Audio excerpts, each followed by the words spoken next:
Hello, my name's Mary Lapos. This is my studio, and I'm glad you could visit. We're going to be talking about a couple really interesting stories tonight, and that's one of them in back of me.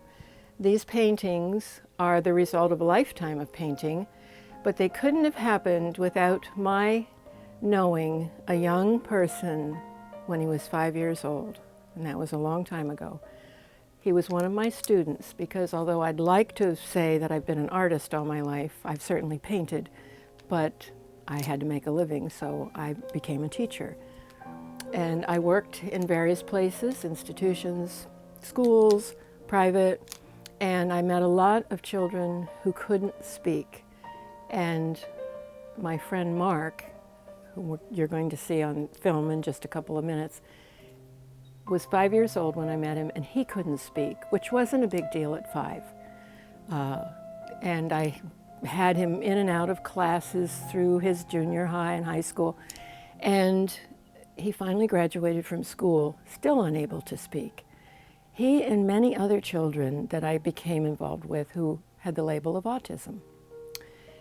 And Mark has the label of autism. So I started finding out about the work that was being done by women in Australia to help people communicate who had autism and cerebral palsy.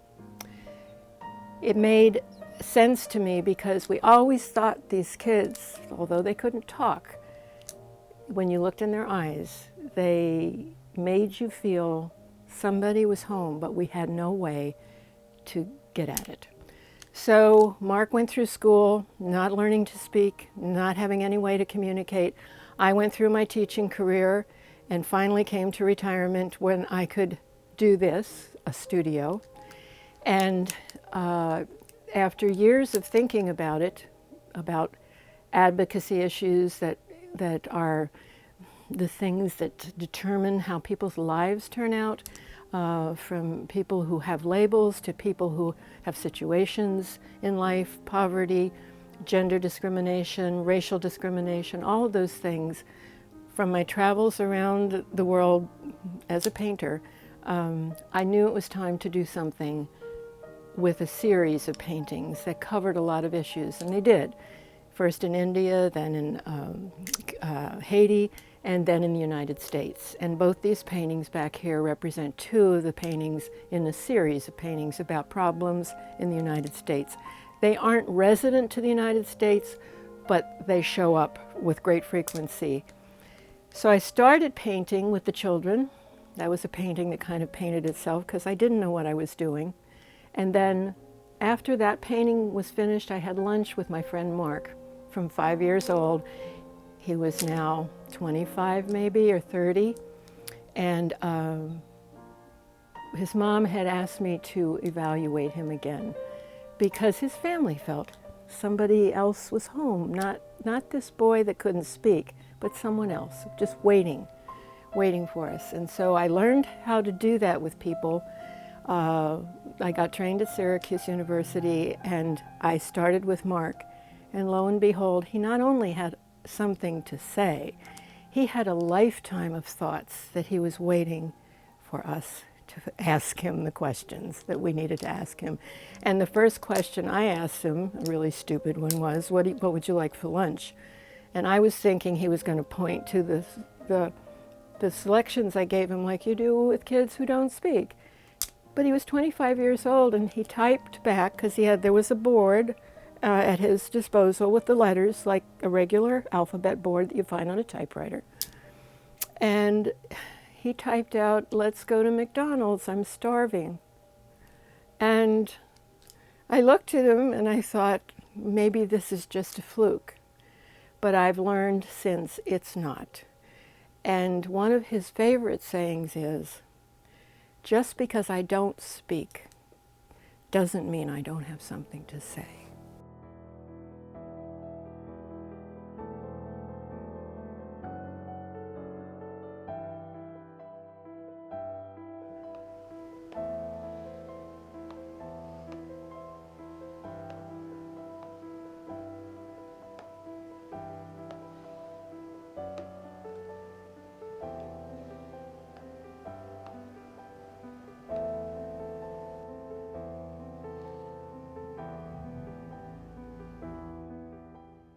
Yes, my name is Mark Reeves. I'm from Watson Town.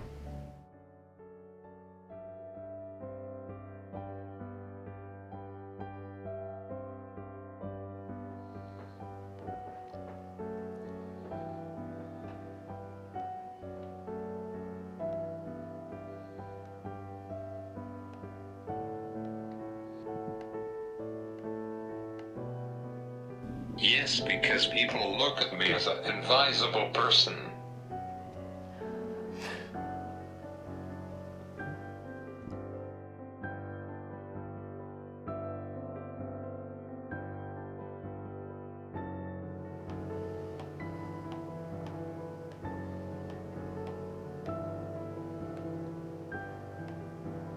That the way people see me, I hope people see me for who I am.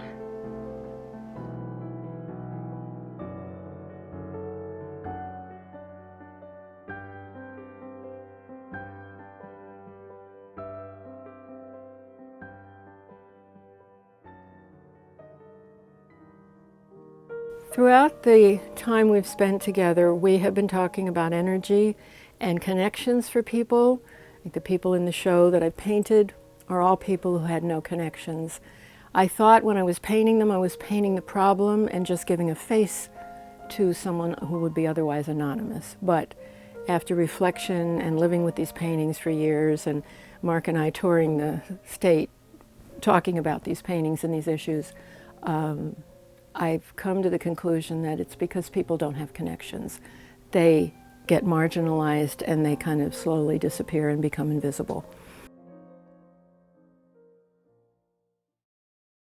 I have created a series of paintings that I intended to be purposefully uncomfortable to look at. Not something you would like on your living room wall, perhaps, but it does give a face to an invisible problem in our country, and it also gives a face to the invisible people who constitute that group of citizens that nobody's paying attention to, really. Even though we don't have starvation, we do have an amount of poverty that leads to malnutrition, that leads to a series of diseases that we don't tend to associate with first world countries, leads to massively truncated life expectancy, and all but guarantees that from one generation to the next, poverty is going to be transmitted. The first painting in the series, Collateral Damage, is of two children, not necessarily any particular circumstance, but for this show, these are two children growing up in poverty, with all the implications that that holds for them. And the District of Columbia has the highest rate of child poverty in the nation. These two kids look happy, they seem content, but the assumption is that they're going to fail. And I can say unequivocally that no child gets up in the morning and says, "Today I am going to fail." The second painting in the series, Collateral Damage, is called Choice. While circumstances can vary, the main reason people experience the circumstances in this painting, which is battering and homelessness, is first, they cannot find housing they can afford. Battered women who live in poverty are often forced to choose between abusive relationships and homelessness, and they constitute the largest percentage of people who hold minimum wage jobs. The third painting in the series, Collateral Damage, is called Sunday Morning at Mamie's Place. It's obviously a painting about rural life and poverty. While rural life has its obvious benefits in proximity to family, social networks, and shared lifestyles, it also has distinctly different health concerns than urban dwellers. We do know that rural life expectancy for all rural dwellers is slowly getting shorter, that food corporations are marketing unhealthy food options that are cheap to poorer communities, and that these trends affect white and black populations equally. The next painting is called December. The days dwindle down to a shorter few, and many older Americans are living in isolation, in poverty, without supports. Mother Teresa made a great quote about her own work. Sometimes we think that poverty is only being hungry, naked, and homeless.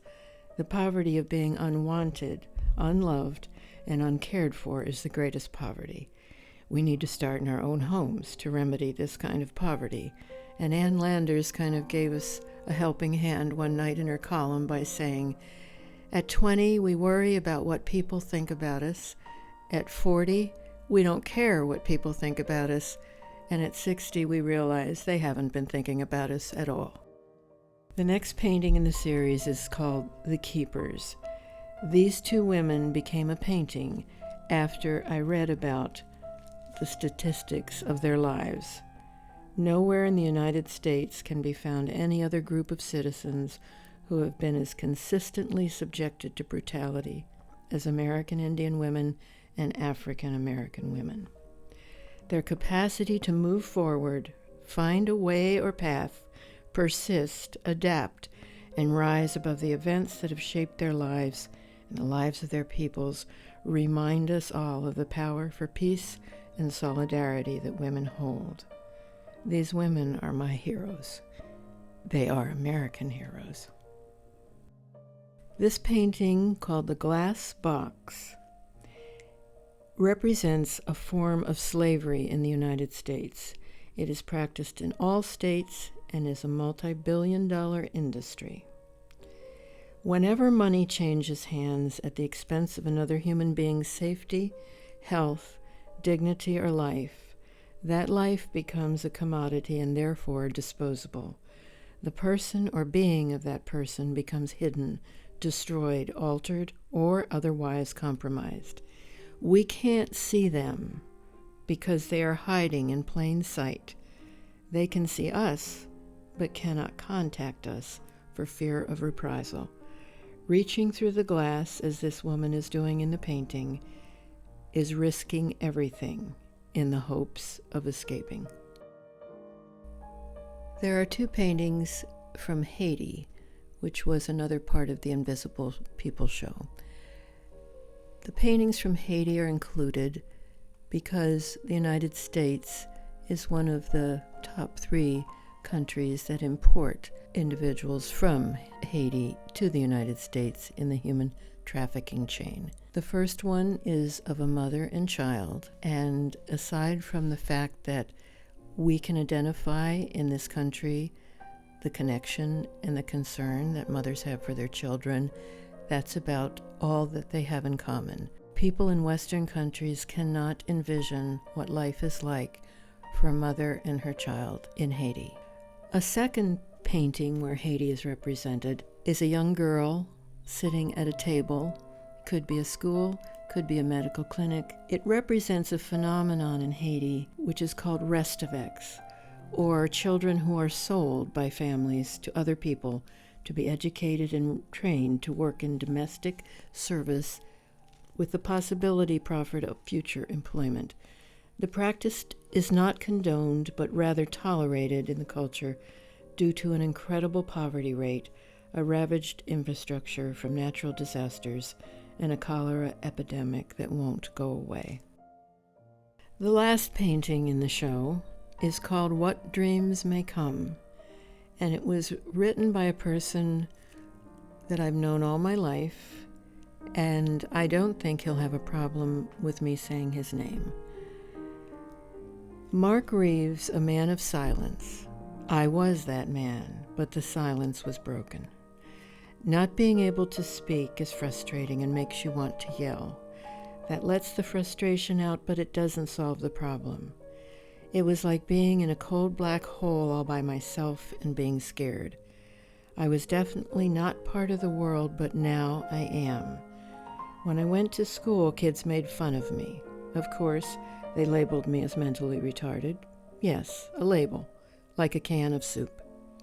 To a lot of people, I was invisible because I could not communicate. But now that I have a voice, I am no longer invisible. Now you can see me for who I am.